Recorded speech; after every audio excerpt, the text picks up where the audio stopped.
Before we get into this episode, if you're listening on Apple Podcasts and you enjoy listening to this show, please take a second to leave a review. It will help boost the show so that others struggling in a toxic workplace can find it. You can also go to my website, toxicworkplacepodcast.com, to send me a message, or if you have a story to share, send a submission request. Your story will be completely anonymous, and it will help thousands of listeners manage their own toxic work experience. My name's Carly, and this is Toxic Workplace, Antidote Edition. These Antidote episodes are meant to empower listeners who feel stuck in their own toxic workplace story. These bonus episodes will bring inspiration and motivation that will lead to a fresh perspective. This episode is especially dear to me because it's with my dad. My dad's story is one of tenacity, strength of character, and above all, putting family first. I had the idea to bring my dad on this podcast because I was thinking how so many people want to escape the corporate grind and start their own business. But that jump from company benefits and steady paycheck into self-employment is risky. It's scary, especially if you have high stakes like a mortgage and a family to provide for. It takes incredible courage and belief in your capabilities to do it. There's no one I can think of that has inspired me to chase my dreams more than my dad. What I admire most about my dad's story is that despite the failures from his past, he never quit his dream. And as you'll hear in this episode, nothing came easy for him. My dad's the 9th of 10 kids. He came from a working class family. Anything he wanted, he had to get it himself. Growing up, we didn't have much money either. And my dad would say he was rich with daughters, referring to my 2 sisters and me. And that was enough. My mom was always behind him, even during the hardest times. I know her role wasn't easy, and she is definitely a part of his success. What my dad doesn't talk about is how successful he is today. He doesn't really toot his own horn. We recorded this episode on Easter at my parents' house that sits on an acre of lakefront property. I'm not adding that to brag, but to shed light on the fact that if you push through your struggles, continue to believe in yourself, and never, never quit following your dream, you will come out on top. All right. From Los Angeles, California. From Elyria, Ohio. All right. So let's start with, I think one really important thing to start out with is your work ethic. You didn't really have anything handed to you, right? So and not like a big, long thing, but I think just kind of like how you got to where you are today. Well, I really didn't have a plan. I always felt like I wanted to be my own boss, as they used to say, or running my own company. I wasn't sure what it was going to be. I put myself through school. I paid for my own tuition, etc. And I remember all the classmates saying, "Hey, have you interviewed yet? Have you interviewed for a job?" And this and that. And I'm like, no, not really. I never really had plans to a corporate career. I had worked very hard right out of high school. I worked for a utility company, and I was able to save quite a bit of money. Went to night school, got a 2-year degree, and then transferred and got a 4-year degree later. So right out of college, you worked your way through college, you saved up a bunch of money, and then you start a business. I did. Right out of college, I wasn't sure what I wanted to do, but I had a night job at UPS. That's how I got through college as well. And it was night, so it allowed my days to be free. And I thought it was a perfect situation because I had saved my money. I'm like, you know what? I'm going to start my own business. But again, I really didn't have a background in any particular area. So I had a old pickup truck, and I wasn't afraid of work, and went into hauling junk, cleaning out basements, mowing lawns, you name it, just odd jobs. In fact, I saw one of my first business card. It was called the Odd Jobist. And I would do whatever. And then after a couple, after a season, I started more into mowing, let's say. And at some point I said, okay, I'm going to pursue this, being landscaping. I had majored in business finance. I don't know if I had an interest in finance and banking or the market or what have you. So after I graduated, I could go back and take courses in agronomy and horticulture and turf management. And so I kind of used that as well as on-the-job training and kind of learned the lawn care business and a landscape business. But it was tough. You kind of need a combination of business and experience or knowledge. And I didn't really have either. So I stayed at it about 5, 6, 7 years, I think. But by that time, I had left UPS. So I was just trying to make it on my own. But we also started a young family. And before you know it, I had 3 daughters. And we were trying to just make ends meet, so really. It's like when I entered the scene. Oh, you entered the scene. It was very, very hard. So by the time, work-wise and financially, it was tough. By the time I learned what to do and how to do it and pricing and experience and everything, basically I was broke. I was not broke, but in debt. Mm-hmm. So I just did not see a way out. And it was very frustrating for me because I had tried so hard. I was, right. I never gave up, and I just insistent that I make it. But, it's kind of like I bang my head against the wall because it feels so good when I quit. So, it was kind of like that. So I left it. I did make some connections. So I took a job with the old ChemLawn Corporation. And that gave me a corporate steady paycheck in my industry, gained some experience. But at home, it was allowed me to take care of my debts and my family and get that part in order. And that, of course, has always been most important to me is taking care of my family. Right. So getting that corporate job with a steady known income, when you're working for yourself with contract type work, you don't know when the next check is coming in the mail. Yeah. And you really feel those ups and downs of the economy. Things are good, then contracting's great. But when things go bad, the first thing to go is their landscaping deck or project or what have you. So you'd end up starving. And then business for a startup just comes at you from every direction financially. Right. And you had no experience even, other than UPS and the utility company, you didn't grow up in a business. No. You never had that sort of... No. I had no advice. No one gave me any advice. No one gave me a nickel either. So, no, I had to kind of feel my way through it. I did learn, but it was a day late and $1 short or a couple dollars short. It was just a tough way to go for a kid. Because at that time you were what, like 28? Yeah, that was right out of college, between night school and night working. And it probably took me 6, 7 years to get myself through school. And then I probably did my business, like I said, 5 or 6, maybe 7 years. So early 30s, yeah.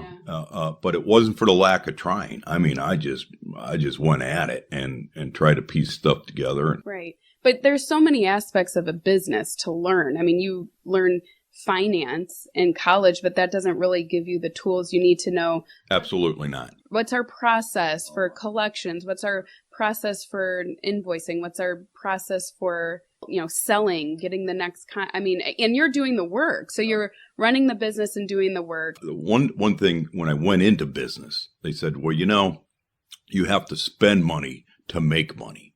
So I thought that's all it would take because I had saved a nice nest egg and I was going to start this business. I wasn't afraid because I believed in myself and how hard I could work.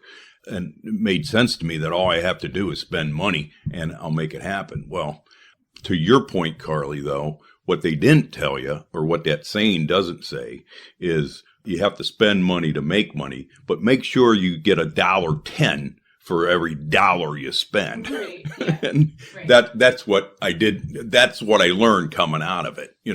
Coming out, it was too late. But so at the point that you decided, I'm going to go get a job with a company and leave this behind, and you always want to be your own boss, did you feel like my dreams are shattered or like... Yes, for sure. Absolutely. My dreams were shattered. But I had a solid home life. So I had a small family. I had 3 daughters, and my wife was behind me, but she didn't want to go through that financial stress any longer. But no, my dream was way downstream at this point. So get a corporate job, take care of your family, try to get the best job you can. I was glad it was with ChemLawn because to me, I was staying in the industry then that I had learned because, like I said, I had no experience in anything. Right. Yeah. So I was kind of glad that I took that. ChemLawn went into some changes. Like merging? Yeah, they had a merger with True Green ChemLawn. I kind of came in there as a landscape manager, which was new to them. So they axed that as soon as the merger came on. So that division was eliminated. So I guess I could have stayed on, but I wanted, in a way, I was like, this isn't. You got a healthy dose of oh, I got a healthy dose of they don't care. Yeah. It's this is why I wanted to start my own business. But again, I wasn't able to. I had no capital. Mm-hmm. So I did take another position with another corporation, but it was a small corporation, a good-sized mom and pop operation, and I did landscape management for them. I was a landscape manager. They also did golf course construction. So they were multifaceted and spent about 5 years there. But it was out of state, and my wife felt, let's say, homesick. A friend that landed me a position earlier with my first corporate job came back around and actually had another company that he was starting up, and it was a national fertilizing company, very well known, and had a position for me, and it was right back in my hometown, and we were very excited to move my young family back. And by this time, I was probably in my late 30s, I had long forgotten about going back into business for myself. Like I say, that dream was downstream. But here's a corporate job right back in my hometown. We're very excited about it, and we moved back. And what would you say you learned from working for a corporation that you probably wouldn't have learned had you always been in business for yourself? How a small business operates, I guess, and some of the things that you need to know, be it how to structure a corporation, how to make payroll, how to put the processes in place in a business. So in that small family operation, I observed a lot. I learned a lot of business just watching what they had done and pointing out to myself the mistakes I had made because I didn't know. And from my corporate experience, things such as HR, a lot of marketing, especially in the lawn care business, was very aggressive. And don't be afraid to put money into marketing. That's what drives a business. Another thing I learned is deep pockets. Cash is king. You can't have enough behind you because you'll go through it. And you might be good and you might be the best. But if you can't bridge those gaps, if you got to sell assets or personal assets or something to match things up, then you're out of business. It is like monopoly. In other words, when you land on other property and your cash is gone, you're out of the game. Mm-hmm. Okay? So you can't have enough cash. And that's probably what the best lesson I learned between the corporations and the small business and my own experience early on. Which, yeah, that's a tough lesson to learn. I learned it the hard way. Yeah. Yeah. Right. But sometimes those tough lessons are, if you learn from it and can still move forward, but you're kind of once bitten, twice shy about going back into business for yourself. The company wanted to move me again out of my area. And they did. They merged with another company, sure enough. And it kind of doubled up positions and what have you. And they offered me a position out of state. And my family was devastated by that because I had considered it very strongly. But it just moving my family again at their ages and situations. So I took a buyout. And I really wasn't sure what I wanted to do once again. So there I am thinking to myself, I left without a job. but I had a window to take advantage of an opportunity.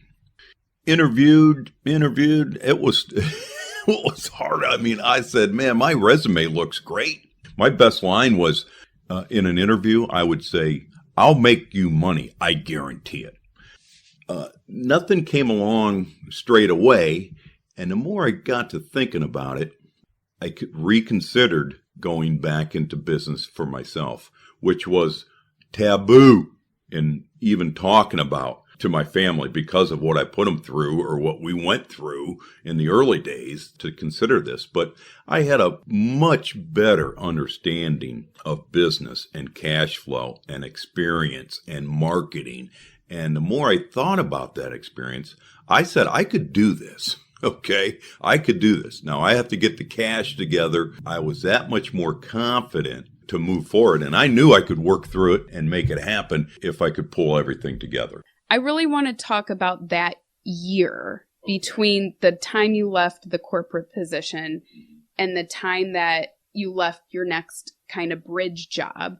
So I really considered going back into the business for myself. So I built a couple business models. Everything was in place except for the capital. And being unemployed, I guess at that time, kind of tough to get a loan.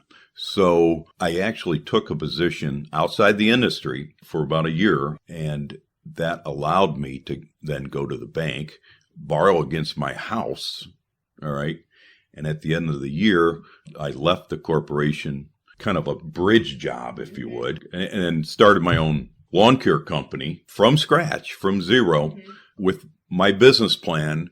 And then at this time then with the home equity loan and credit cards that I had borrowed. Yeah. So, I mean, to put myself in your shoes, like how scary that had to be. Oh, no. I was writing checks out of my home equity line to cover payroll with no income coming in at that point. And that was a little bit nerve-wracking, but I felt I did have the finance. I knew how the business would work. I knew I could grow it. The first year, let's say I planned on making 800 customers or 1,000 customers on the books. I ended up with 450. Ugh. So it was like, ouch. I said, hey, this is what I chose. And I knew if I did 450, then the following year I could do 500. So that would be a total of, let's say, 900 customers. And then if I did it the third year, which would actually just 2-year calendar years away, I'd be at 1,500 customers. And that's enough to get a toehold in the market and grow from there. So that first year, I pushed the spreader. I made the sales. I ran the phones. I did everything. I ran it out of my basement. I ran it out of my garage. I ran it out of a used van that I bought, actually 2. And then I had a part-timer that I knew from my corporate life that was willing to help on Thursdays and Fridays. So the first year I did the whole thing, except for the marketing where we would telemarket and I would have as many as 10, 15, 20 high school kids on the phones in the evenings calling and telemarketing. My daughters helped tremendously. They say, well, such and such and sons. Now, Ken and daughters. And because I was in 10th grade. That was probably the most I had ever worked in my life. And we had no choice, really. They received paychecks, okay? They received paychecks, and they would also then bring their friends in. Yeah. And I don't know how many kids I gave their first job to, Yeah. And that's how we built our business. It was scary at times, but I did rely on my experience from each of those corporations. And within 1 or 2 years, sure enough, I went to the bank again and got approved for SBA loans. They wouldn't have touched me 20 years before that. They wouldn't even come anywhere near it. So I knew I had something going because I looked good to the bank. Right. So it started to get better. And I mean, it started to get easier for me from the standpoint I wasn't doing every application, let's say. I could now hire technicians. This was also a time that when I left the corporation, my oldest daughter graduated high school and had plans for college. So I had to make something work. Yeah, well, and I think the underlying message in this story for me is like, you make a mistake, your dreams are shattered, but yet you took a huge risk in spite of that. And because, well, you believed in yourself, right? But absolutely. And you learned from the mistakes. You didn't just continuously beat yourself up, right? Like you eventually got yourself out of that. But the fact that you took that leap again and now you're successful, I think that is something, don't be scared to get back on track. If you were following your dreams and something happened and it knocked you off course, get right back on course. Sometimes you have to punt the ball. You got to know, and you got to have to know when to punt. But you don't punt the ball and then go to the sidelines and mope. You have to battle back. I know this is a stupid football analysis, but just like sports, you don't know what comes around. You don't know what the other team has planned. You don't know what the weather's going to do. So you get these things that come at you. And I had my family, I had my kids. I had connections in the business. So, all those things come into play. But at the end of the day, it was my plan and it was my execution and it was my determination. And it was based on the experience and mistakes. And you couldn't call them mistakes. And, there's punting the ball isn't a mistake. It's a strategy. And there's a lot of ways to win the game, and you just have to see what comes your way. But you also have to play. You have to give it your most. You have to believe in yourself. And you have to believe in the people that are close to you. And my family were. I think we instilled good study habits and work habits and tenacity. I tease them. I say, hey, you girls, you're tough as nails. And they are. They don't quit. I think young people that are aggressive with tenacity, aggressive in the right way, I don't mean that as stepping on people, but doing the right things and working hard. I still say that that's a way to achieve and succeed. Truly believe that. And it's more today than ever, really. Right. How long did it take you from the time you graduated college until the time you started your own business for the second time? I mean, that's 20 years there. Yeah. Yeah, that's 20 years. And now it's been about 20 years on my own, build my business. And one of my daughters is my business manager and marketing manager. One of the high school kids that I hired to telemarket in high school as a 10th grader, he now is my general manager. I think he's been with the company 12 or maybe longer, maybe 14 years. He was just a kid. He's just thriving. It's amazing how well he's doing. The general manager would be considered almost like a Gen Z. I think he's that young. And Gen Zers are known to hop around to different jobs. So the fact that he has stayed at your company since high school says a lot about the opportunities that people can get working for you. So going into managing people, because obviously this podcast is about bad management and people that feel stuck or manipulated or just in a bad environment where they can't grow. Your style of management, how do you treat your people? How do you think a good manager manages people? I don't know if I think about it in those terms, because I know during my corporate life, it was one seminar after another trying to make you into that perfect manager. And I picked up tools. There's no doubt about it. You pick up this and that from HR and different departments and stuff that help you along. But I've never really thought about it. I think just being myself I have a goal in mind. It's my business. So I think I've been successful mixing my personality or my traits or whatever with business. The company and Ken are the same things, type of thing. Yeah. And they see that and they enjoy that. So I think you're very authentic and you're genuine. And so when you are genuine and authentic with others, you pull that out of them. And so the work experience feels authentic. It is genuine. The personnel that works out the best are generally along those lines.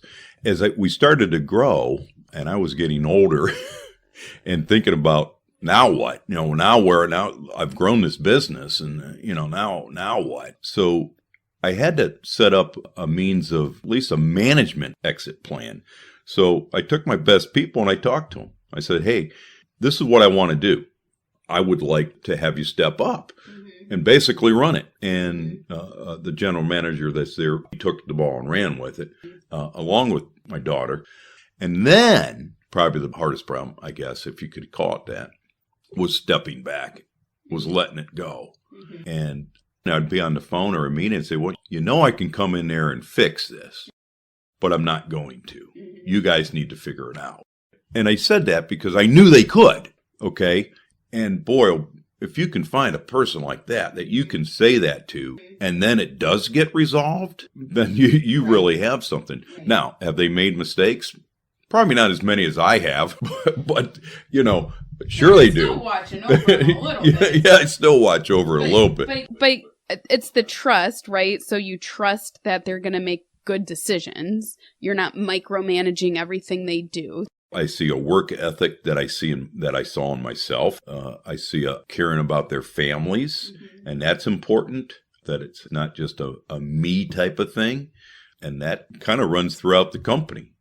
That's what I'm looking for. Right, and so then, not to be all corporate on you, but then you're building this culture, right? And it's toned from the top. So you're hardworking, you care about family oriented, and then it has now trickled down. Even without me being there. Even without you being there, yeah. Which is why I hear these toxic workplace stories, and even though they'll say, well, the owner, we never really saw them, so we can't blame them because they were never there. But really, no, you can blame the owner of a company if a place is toxic, because they have to know. They should know. They should know. Yeah. And if you show me that, then I'll show you someone who's kind of lazy. In other words, that owner is lazy because he doesn't want to step back into that workplace. He'd rather not have to do that and have someone that's maybe toxic, but gets the bottom line, or gets it all done, or gets this or that. Right. But he knows he's letting something slide. And, I guess to me, that's lazy. And you care. Yes. You care about the business, but then you also care about what's happening inside the business. And the people that have moved up with me are also people that care. Yes. We're at a size that is sufficient for everyone that's employed there. We keep growing. We've grown every single year. I hope it continues, and I think it will. Is there anything you would tell yourself, like if you could go back in time, maybe at any point, is there anything that you wish you could tell yourself that you know now that you didn't know then? I not really. And I know that sounds stupid, but, I sized up the moment as best as I could, and I lived with it. It kept my family safe. I felt I was always making a move forward. I was always looking for an opportunity. I moved forward in my jobs and my positions because I felt there would be a future in it. I didn't know. I wasn't sure, but I felt it matched me. It kept my family safe, and I'm going to try it. To look back and say, this or that. Well, I don't know. Maybe I wish something like, I wish I would have started lawn care when in my 20s. Well, I didn't know how. It took me 2 corporations and a credit line to find out. It's one of those things where even if you went back and said anything, you had to make those decisions in order to figure things out. Nothing would have made it any easier. I guess I could look back and instead of starting my own business, go get a job. But that wasn't what I wanted to do at that time. I felt that being my own boss, that was how I was going to make it happen, and things would just fall in line because I worked so hard and I believed in myself. Yeah, even to go back and be like, hey, everything's going to be all right. It sounds like you kind of already knew in your gut, you know what? Everything is going to be all right. It was, even when it wasn't. the financial loss that I took in my 20s lingered into my 50s. I was always behind the eight ball financially, not affording down payment on a home. We drove a Corsica while all the other families had a minivan. And we got a Ford Aerostar, and that was oh like my a big goodness! time. And I would often look at myself and say, you're college educated, you're smart, you work extremely hard. What's wrong? But you know what? I always got up the next day and went to work too. I didn't pout, I didn't stew, I didn't lay in bed and oh my, poor me, this and that. I feel like even with my own situation, when I was going through that hard time and I went to the grocery store and my credit card was declined, it was like the worst at the worst point of like where I was. And I had to walk out of there with James and Josie as babies with a declined cart of food. And I could have easily gone to you guys and been like, I need money. But I was just like, it's fine. There wasn't ever a point where I was like, oh no, like I believed in myself that it's not really going to be a big deal. It's a big deal at the time. It's a big deal, but it's like, it's a big deal at the time, let this crush but what are you going to do but to move on? And in a way, it is funny that fate does intercede. And maybe not as dramatic as a bolt of lightning, but something comes along. The right contact comes along at the right time. Sometimes that failure puts you in that position to receive that opportunity or that connection, and you go from there. Doesn't make it any easier. Being behind in bills and not having not keeping up with the Joneses. Right, but you can't let that destroy you. You can't let that just crush you so much because you're driving a Corsica and your friends are driving BMWs and you can't go to Disney World and you're right? Like you got to just happy with what you have. Even if it's nothing. But you did all the work to get there. You did everything right. You thought. I checked all the boxes. Yeah, you did everything that you thought it would take, and you still ended up behind the eight ball, and that is demoralizing. And to point at low ebbs in my career would be when I had to leave because of the merger in my early 40s, going, oh boy, what do I do now?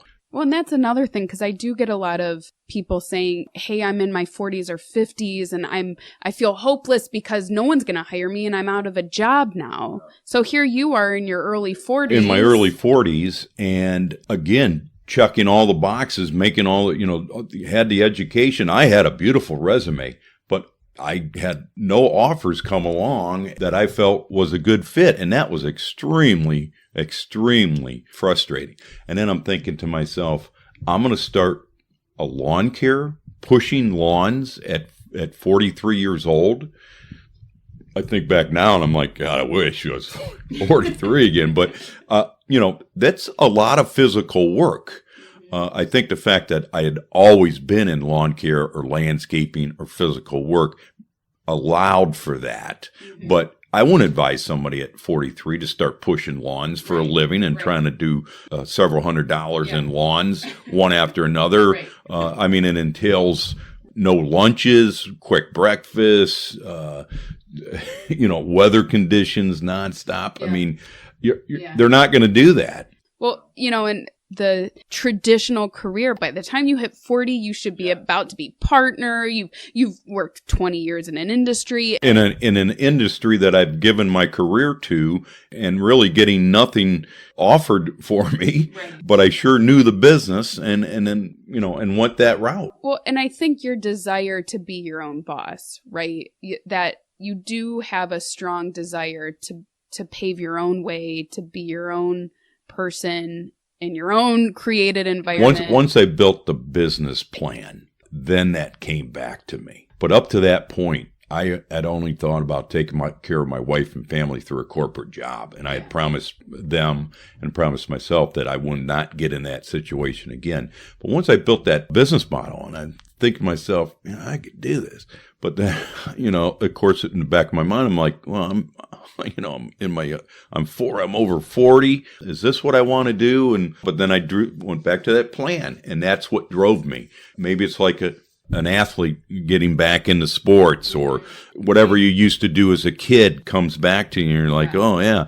I started laying that business model one year on top of another, thinking, man, 5-7 years down the road, this thing, this is where this is what's going to drive me. This is where I'm going to be. Yeah. And sure enough. And it did. The thing is, it did pay off, because now you have a very comfortable life. Very, very comfortable. Yes. I've got, the girls are like, Dad, what do you want for Christmas? What do you want for your birthday? And I'm like, are you guys kidding me? There's nothing we can give you that you can't just get yourself. We're not fancy people. We're not. We have humble beginnings, and we're thankful for that. But staying humble, and that's important too. And yeah, we do. We work hard, and we always put family first. Dad, I'm so proud of you and honored to be able to share this story with the rest of the world. I hope you enjoyed the podcast. If you have a story to share, please go to toxicworkplacepodcast.com and click on Be a Guest. Your story will be told anonymously. All names are changed to protect the employee and the company. And don't forget to leave a review on Apple Podcasts.